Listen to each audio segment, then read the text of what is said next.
గృహ నిర్మాణ పథకాల కింద 4,737 కోట్ల రూపాయలను గత ప్రభుత్వం చెల్లించకపోవడం వలన 4 లక్షల మంది లబ్ధిదారులు నష్టపోయారు. గృహ నిర్మాణానికి షెడ్యూల్డ్ కులాల వారికి అదనంగా 50,000 రూపాయలు మరియు షెడ్యూల్ తెగల వారికి అదనంగా 75,000 రూపాయలు ఆర్థిక సహాయం అందించాలని మా ప్రభుత్వం నిర్ణయించింది. మేనిఫెస్టోలో ఇచ్చిన హామీల మేరకు మా ప్రభుత్వం గత 7 నెలల్లో అసంపూర్తిగా ఉన్న 1,15,000 బలహీన వర్గాలకు చెందిన వారి ఇళ్లను పూర్తి చేయడం జరిగింది.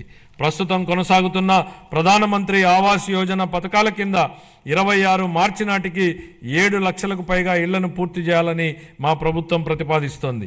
అలాగే జూన్ 25 నాటికి 2 లక్షల ఇళ్లను ఆంధ్రప్రదేశ్ టౌన్షిప్ మరియు ఇన్ఫ్రాస్ట్రక్చర్ కార్పొరేషన్ ఏపీ టిడ్కో ద్వారా అందించనున్నాం.